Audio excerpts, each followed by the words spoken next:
What's up mga kabahay? Nandito naman tayo ngayon sa project namin na bahay na kinabitan ng AC.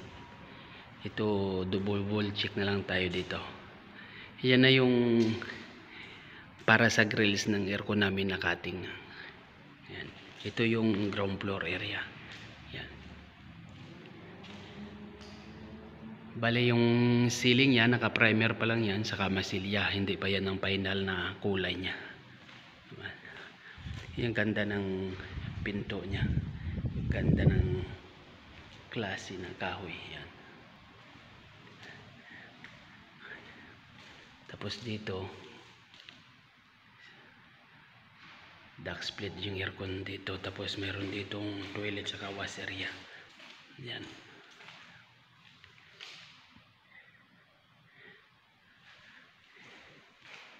Yan. Ang ganda ng marble. Tapos nandiyan yung machine ng aircon namin. Tapos ito yung hagdan niya papunta sa first floor. Yan. Tapos yung elevator.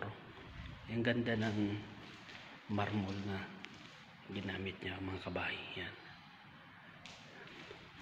Tapos dito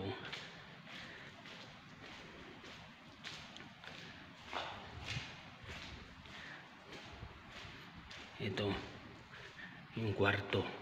Yan, nabutasan na rin lahat yan. Yung para sa grills ng aircon.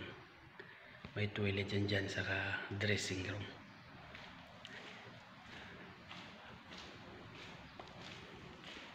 Tapos ito kwarto. Kaso sarado yata to. Tapos ito kwarto dito. Yan ang ganda ng design ito pag pinturahan ng mga kabahay. Yan o. Yung papunta dun sa outside kitchen. So ito yung kabuuan na view ng ground floor mga kabahay. Ayan. Punta tayo ng first floor area. Yan, ito yung first floor area mga kabahay. Yan o. Ang ganda ng design niya.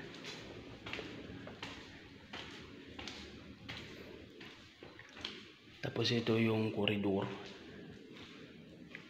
yung elevator. Tapos dito unang kwarto. Yan, nabutas na rin yung grills para sa grills ng aircon. Tapos ito pangalawang kwarto. Yan. Ang laki din ng mga kwarto dito. Tapos ito yung pangatlo. Ito mas malaki itong mga bahay. Bale, dalawa lang yan. Yung supply air saka return. Tapos yung machine na sa loob ng toilet. Yun dito pala sa koridor mga diffuser yung ilalagay, nakaabang na rin yan mga kabang. Tapos ito yung pang-apat na kwarto. Yan.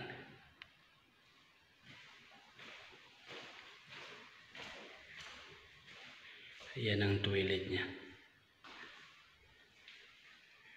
So pupunta tayo sa master bedroom. Tingnan natin kung gaano kalaki yung master bedroom.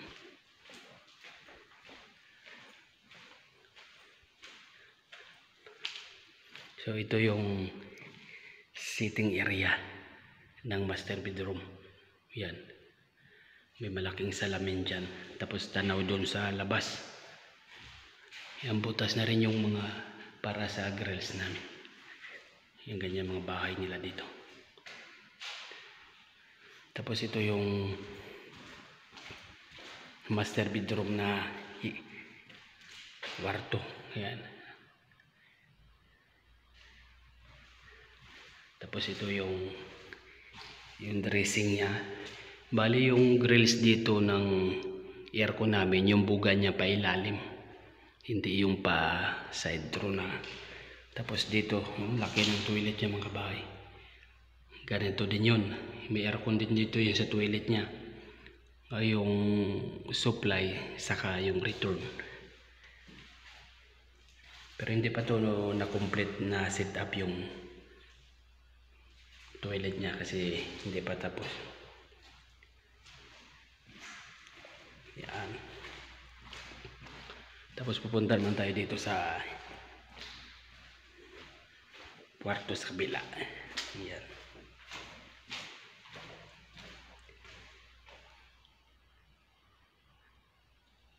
Yan, ito na yung panghuli dito na kwarto sa first floor area. So, ito yung kabuuan na view ng first floor. Pupunta naman tayo ng penthouse area. Yan. Ito naman yung penthouse area mga bahay. Yung aircon dito sa penthouse, wall split.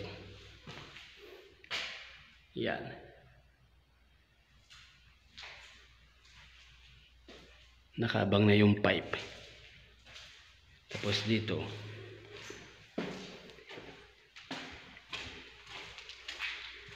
itong isang kwarto dito, nakaabang na rin yung pipe. Toilet yan, saka dressing room. Yan.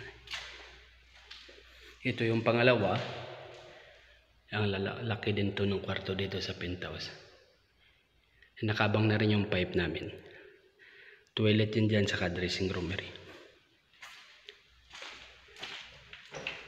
Tapos dito, ito yung living room dito sa penthouse. So, dalawang aircon yung ilalagay dito. Kaya ito nakabit na. Tapos yun, balance pa. Lalagyan pa ng pipe. Tapos ito yung bedroom. Nakaabang na rin yung pipe. Ito yung dressing niya, saka yung toilet niya. Ayan ang apat na aircon lang dito ikakabit namin sa penthouse. Lahat wall split. At yung hagdan niya mula dun sa first floor, mayroong pinto. Tapos ito yung elevator. Ito naman yung view niya sa labas. Yan. Bali sa roof to ng first floor area. Yan ang roof ng penthouse area niya. Napakalaking bahay to. Ground to penthouse. Tapos yung sa labas nito, yung sa front area, marble yung nilagaya dun sa wall. So dito naman magtatapos yung video natin mga kabahay.